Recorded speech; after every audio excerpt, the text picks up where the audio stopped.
യേശുവിൽ ഏറ്റവും അനുഗ്രഹീതരായ പ്രിയപ്പെട്ടവരെ, ഡെയിലി ബ്ലെസ്സിങ്ങിൻ്റെ ഭാഗമായി ഒരു കുടുംബത്തിലെന്ന പോലെ ആയിരുന്നു കൊണ്ട് ലോകത്തിൻ്റെ വിവിധ രാജ്യങ്ങളിൽ, വിവിധ ദേശങ്ങളിൽ, വിവിധ കുടുംബങ്ങളിൽ, സമീപത്തും വിദൂരത്തുമായിരുന്ന് വചനം കേൾക്കുന്ന ഒരുപാട് ആളുകളുണ്ട്.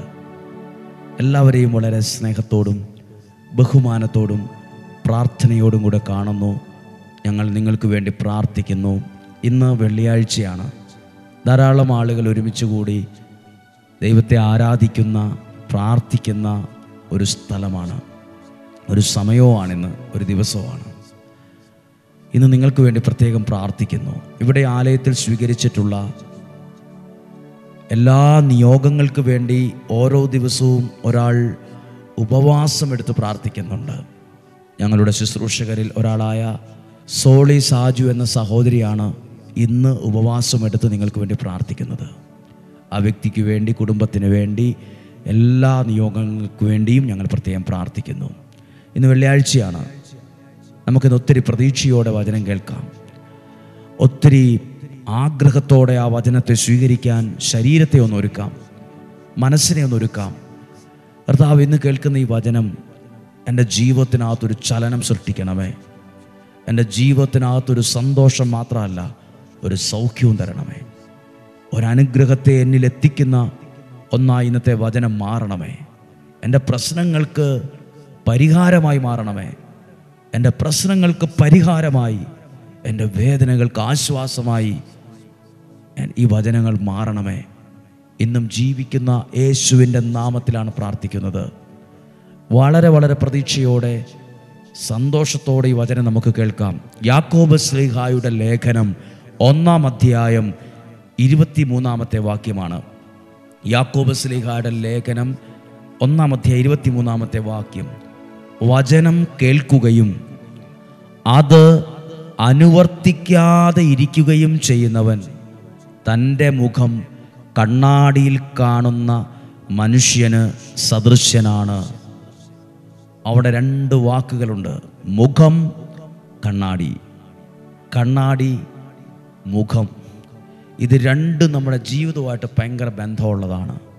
കണ്ണാടിയിൽ നോക്കാത്തവരായ ആരുമില്ല. ദിവസത്തിൽ പല പ്രാവശ്യം നമ്മൾ കണ്ണാടിയിൽ നോക്കും. കണ്ണാടിയിൽ നോക്കുമ്പോഴാണ് നമ്മുടെ ചില കുറവുകൾ നമുക്ക് മനസ്സിലാകുന്നത്. കണ്ണാടി, മുഖം. ദൈവവചനം കേട്ടിട്ട് അനുസരിക്കാത്തവർ തൻ്റെ മുഖം കണ്ണാടിയിൽ നോക്കുന്ന മനുഷ്യന് തുല്യനാണ്. അവൻ തന്നെ നോക്കിയിട്ട് കടന്നു പോകുന്നു. എങ്ങനെ ഇരിക്കുന്നു എന്നവൻ പെട്ടെന്ന് വിസ്മരിക്കുന്നു. നമ്മളിപ്പോൾ തലമുടി ചീകിയില്ലെന്ന് നമ്മൾ എപ്പോഴാണ് അറിയുന്നത്? ചിലപ്പോൾ നമ്മൾ കണ്ണാടി നോക്കുമ്പോഴാണ്, അയ്യോ തലമുടി ചീകിയില്ലല്ലോ, അയ്യോ ബട്ടൺസ് ഇട്ടത് തെറ്റിയാണല്ലോ.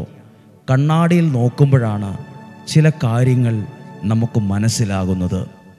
യാക്കോബ് ശ്ലീഹ പറയുവാണ്, ദൈവത്തിൻ്റെ വചനം, ദൈവവചനം, വേദപുസ്തകം കണ്ണാടിയാണ്, കണ്ണാടി പോലെയാണ്.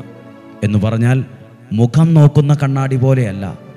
ഇത് ജീവിതം ശരിയാക്കുന്ന, ജീവിതത്തെ ക്രമപ്പെടുത്താൻ സഹായിക്കുന്ന, ജീവിതം നല്ലതാകുന്ന, ഒരു നല്ല ജീവിതം ഉണ്ടാകുന്നത് ഈ ദൈവവചനമാകുന്ന കണ്ണാടിയിൽ നോക്കാൻ തുടങ്ങുമ്പോഴാണ്. ഒരുപാട് വ്യക്തികളുടെ ജീവിതത്തിൽ അവരുടെ ജീവിതം മനോഹരമായത്, തകർന്ന സാഹചര്യത്തിൽ നിന്ന് അവർ രക്ഷപ്പെട്ടത് ദൈവവചനമാകുന്ന കണ്ണാടിയിൽ നോക്കിയ പിന്നെയാണ്. കേവലം ഒരു പുസ്തകമായിരുന്നാൽ അത് പുസ്തകമായി അവിടെ ഇരിക്കത്തേ ഉള്ളൂ. എപ്പോഴാണോ അത് വിശ്വാസത്തിലെടുക്കുന്നത്, എപ്പോഴാണോ ആത്മാർത്ഥതയോടെ അതിൽ നോക്കുന്നത്, അത് നമ്മളിൽ ചില അത്ഭുത മാറ്റങ്ങൾ കൊണ്ടുവരും. അപ്പോൾ കണ്ണാടിയുടെ പ്രത്യേകത, അത് നിലത്തോട്ട് വീണാൽ അതെത്ര കഷ്ണമായി പൊട്ടും നമുക്കറിയാൻ പാടില്ല. വീഴ്ചയുടെ ആഴമനുസരിച്ച് ഇത് പൊട്ടിപ്പോവും. പക്ഷേ ആ പൊട്ടിയ കണ്ണാടിയിൽ നമ്മൾ മുഖം നോക്കിയാൽ നമ്മൾ തന്നെ ആകെ പൊട്ടിപ്പോലെ ഇരിക്കും. എന്നാൽ യാക്കോബ് ശ്ലീഹ ഉപമിച്ചിരിക്കുന്നു ദൈവവചനം ഒരു കണ്ണാടി പോലെയാണെന്നാണ്. ദൈവവചനമാകുന്ന കണ്ണാടി പൊട്ടില്ല.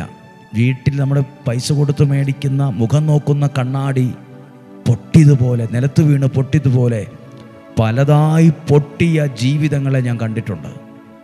പലതായി തകർന്ന കുടുംബങ്ങളെ ഞാൻ കണ്ടിട്ടുണ്ട്. പലതായി തകർന്ന ഭാവിയെ ഞാൻ കണ്ടിട്ടുണ്ട്. കണ്ണാടിച്ചില്ല് പോലെ പൊട്ടിയവർ. പലരും പ്രാർത്ഥിക്കാൻ വരുമ്പോൾ കരയുന്നത് കണ്ണാടി ചില്ല് പൊട്ടിയതുപോലെ ജീവിതം പൊട്ടിപ്പോയി. ചിലരെ അവർ അന്ധമായി വിശ്വസിച്ചു, അവർ ചതിച്ചു. ചിലരെ അവർ അന്ധമായി സ്നേഹിച്ചു, അവർ വലിച്ചു കീറി എടുത്ത് എറിഞ്ഞു. ചിലരെ അന്ധമായി വിശ്വസിച്ച് ഒത്തിരി പണം വായ്പ കൊടുത്തു, എല്ലാം പോയി, നഷ്ടപ്പെട്ടു. ബിസിനസ് തകർന്നു, സാമ്പത്തികം നഷ്ടപ്പെട്ടു, കടം കയറി, ജപ്തിയുടെ വക്കിലായി. അതിന് പുറകെ രോഗങ്ങൾ വന്നു, മക്കൾ അനുസരിക്കുന്നില്ല. കണ്ണാടിച്ചില്ല് പോലെ പൊട്ടിയ ജീവിതങ്ങൾ. എന്നാൽ എത്ര പൊട്ടിയ ജീവിതമായാലും ദൈവവചനമാകുന്ന കണ്ണാടിയിൽ നോക്കാൻ തുടങ്ങുമ്പോൾ ആ ജീവിതം ശരിയായി വരാൻ തുടങ്ങും. ആ ജീവിതം ദൈവം ഒട്ടിച്ച തകർച്ചയൊക്കെ മാറ്റി പാടുപോലും ഇല്ലാത്ത വിധം ഒട്ടിച്ചു ചേർക്കും പൊട്ടിയതിനെ. ഞാനതാ കണ്ടിട്ടുള്ളത്. ചിലർ വാശിയോടെ പറഞ്ഞിട്ടുണ്ട്, ദേഷ്യത്തോടെ പറഞ്ഞിട്ടുണ്ട്, ഞങ്ങളെ ഉപദേശിക്കേണ്ട, ഞങ്ങൾക്ക് വേണ്ടിയൊന്നും പ്രാർത്ഥിക്കേണ്ട, ഞങ്ങൾക്കതിലൊന്നും വിശ്വാസമില്ല എന്ന് പറഞ്ഞവരെ നോക്കാൻ പ്രേരിപ്പിച്ചത് ദൈവവചനമാകുന്ന കണ്ണാടിയിലാണ്. ഒരു 10 ദിവസം വചനം കേൾക്ക്, നിങ്ങളൊന്ന് പ്രാർത്ഥിക്ക്, ഇഷ്ടമില്ലെങ്കിൽ കളഞ്ഞേരെ. താല്പര്യമില്ലെങ്കിൽ കേൾക്കണ്ട. താല്പര്യമുണ്ടെങ്കിലൊന്ന് കേട്ട് നോക്ക്. താല്പര്യമുണ്ടെങ്കിലൊന്ന് കേൾക്കാൻ പറഞ്ഞ വാക്ക് ചിലരെ സ്വാധീനിച്ച് അവർ കേട്ടപ്പോൾ അവർ കണ്ണാടിച്ചില്ല് പോലെ പൊട്ടി അവരുടെ ജീവിതങ്ങൾ ദൈവം അനുഗ്രഹിക്കാൻ തുടങ്ങി. പ്രിയപ്പെട്ടവരെ, എന്നെ കേൾക്കുന്ന നിങ്ങൾ, യാക്കോബ് ശ്ലീഹ പറയുവാണ്, കണ്ണാടി നോക്കിയിട്ട് കടന്നു പോകുന്നു, ചുമ്മാ നോക്കിയിട്ട് കടന്നു പോയാലൊന്നുമില്ല. അവിടെ നിന്ന് ക്രമീകരിക്കേണ്ടതിനെ ക്രമീകരിച്ചാൽ ജീവിതം അനുഗ്രഹമാകും. കണ്ണാടിച്ചില്ല് പോലെ പൊട്ടിയവർ എന്നെ കേൾക്കുന്നുണ്ട്, കരഞ്ഞുകൊണ്ടിരിപ്പുണ്ട്, സങ്കടത്തോടെ ഇരിപ്പുണ്ട്. അവരുടെ ജീവിതത്തെ തന്നെ നോക്കുമ്പോൾ കണ്ണാടിച്ചില്ലിനേക്കാൾ പൊട്ടിയവരാ ഞങ്ങൾ. സാരമില്ല കുഞ്ഞെ, കണ്ണാടിച്ചില്ല് പോലെ പൊട്ടിയവരാണേലും ദൈവവചനമാകുന്ന കണ്ണാടിയിൽ നോക്കാൻ തുടങ്ങുമ്പോൾ നിങ്ങളുടെ ജീവിതം കുറേ കൂടി പൊട്ടിപ്പോകുന്നല്ല, അത് ക്രമീകരിക്കാൻ തുടങ്ങും, അത് അനുഗ്രഹമാകാൻ തുടങ്ങും, ദൈവം അതിനെ അത്ഭുതമാക്കാൻ തുടങ്ങും. ഒരിക്കലും പൊട്ടിപ്പോയൊരു കണ്ണാടി പിന്നെ അത് കൊള്ളത്തില്ല. പക്ഷെ എത്ര പൊട്ടിപ്പോയ ജീവിതമായാലും ദൈവവചനമാകുന്ന കണ്ണാടി നോക്കിയാൽ അനുഗ്രഹമായി വരും, സൗഖ്യമായി വരും, ചേർന്ന് വരും. ദൈവത്തിൻ്റെ അത്ഭുതകരം ആ വ്യക്തിയിൽ പ്രവർത്തിക്കാൻ തുടങ്ങും. ഞാൻ പ്രാർത്ഥിക്കാൻ പോവുക.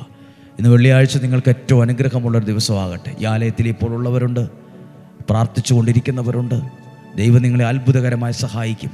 ഏത് വിഷയത്തെ നോക്കിയിട്ടാണ് നിങ്ങളെന്ന് പറഞ്ഞത്? ഇത് സത്യമാണ്.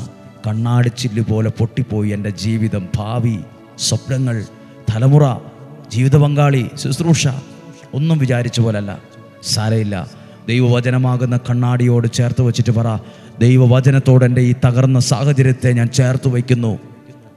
അതിൽ ദൈവത്തിൻ്റെ കരം പ്രവർത്തിക്കാൻ തുടങ്ങും, അതിൽ ദൈവത്തിൻ്റെ കരം ചേർത്ത് വയ്ക്കാൻ തുടങ്ങും. പൊട്ടിയ കണ്ണാടി ചിലപ്പോൾ ശരിയാകുകയില്ല, അതിനെ പൊട്ടക്കിണറ്റിലെറിയും. പക്ഷേ പൊട്ടിയ ജീവിതം പൊട്ടക്കിണറ്റിൽ കിടക്കേണ്ടി വരില്ല. പൊട്ടിയ ജീവിതം അതേറ്റവും മറ്റുള്ളവർ പോലും അത്ഭുതപ്പെടുന്ന രീതിയിൽ അത് അലങ്കരിക്കപ്പെടും. മറ്റുള്ളവർ ചോദിക്കും, അയ്യോ അവർ പണ്ട് പ്രശ്നമായിരുന്നല്ലോ, ഇപ്പോൾ എങ്ങനെ അവർ സന്തോഷമായിട്ട് ജീവിക്കുന്നു? ദൈവവചനമാകുന്ന കണ്ണാടി നോക്കിയ പിന്നെയാണ്. അയ്യോ എങ്ങനെ തകർന്നു കിടന്ന വ്യക്തികളാ, എങ്ങനെയാണ് അവർ രക്ഷപ്പെട്ടത്? ദൈവവചനമാകുന്ന കണ്ണാടിയിൽ നോക്കിയ പിന്നെയാണ്. നിങ്ങൾ യുവതി യുവാക്കൾ കുഞ്ഞുങ്ങളൊക്കെ ഉണ്ട്, പരീക്ഷയ്ക്ക് ഒരുങ്ങുന്നവർ, രക്ഷപ്പെടണമെന്ന് ആഗ്രഹിക്കുന്നവർ, ഈ ദൈവവചനമാകുന്ന കണ്ണാടിയിൽ ദിവസവും നോക്ക്. ഏറ്റവും രാവിലെ തന്നെ പ്രാർത്ഥിക്കുക. തെളിഞ്ഞ മനസ്സുള്ളപ്പോൾ കേട്ട് പ്രാർത്ഥിക്കുക.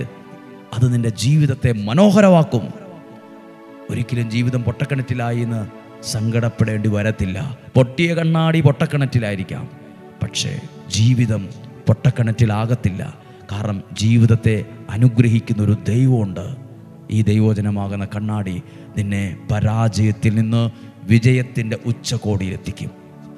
യേശുവിൻ്റെ നല്ല ആശീർവാദം സ്വീകരിക്കുകയാണ്. നമ്മുടെ കർത്താവ് ഈശോ മിശിഹായുടെ കൃപയും പിതാവായ ദൈവത്തിൻ്റെ സ്നേഹവും പരിശുദ്ധാത്മാവിൻ്റെ സഹവാസവും നിങ്ങളോട് കൂടെ ഉണ്ടായിരിക്കട്ടെ. കർത്താവേ, ഈ ദിവസം വെള്ളിയാഴ്ചത്തെ പ്രാർത്ഥനയിൽ പങ്കെടുക്കുന്നവരെ അനുഗ്രഹിച്ച് പ്രാർത്ഥിക്കുന്നു. ഈ ആലയത്തിൽ വളരെ നേരത്തെ രാത്രി കാലങ്ങളിലേ വന്ന് ഇരിക്കുന്നവരുണ്ട്, പ്രാർത്ഥിക്കുന്നവരുണ്ട്. കർത്താവ്, ഈ ആലയത്തിൽ ഇരിക്കുന്ന കാരണത്താൽ തന്നെ ദൈവവചനത്തിന് അന്തരീക്ഷമുള്ള ഈ സ്ഥലത്തിരിക്കുമ്പോൾ തന്നെ അത്ഭുതങ്ങൾ ഇവരിൽ സംഭവിക്കണമേ, അടയാളങ്ങൾ ഇവരിൽ സംഭവിക്കണമേ. മറ്റൊന്നും നടന്നില്ലെങ്കിലും അവരുടെ പ്രാർത്ഥനയ്ക്ക് മറുപടി കിട്ടുന്നൊരു സാക്ഷ്യം ഇവിടെ വെച്ച് അവർക്ക് സംഭവിക്കണമേ. മോശ ആ മുൾപ്പടർപ്പിൽ ദൈവത്തിൻ്റെ സ്വരം കേട്ട് മോശെ മോശെ എന്ന് വിളിച്ചതുപോലെ കർത്താവെ, ഈ അനുഗ്രഹിയിൽ അവരെ ദൈവം അനുഗ്രഹിക്കുന്ന ദൈവത്തിൻ്റെ സ്വരം അവർക്ക് കേൾക്കാനിടയാകണമേ.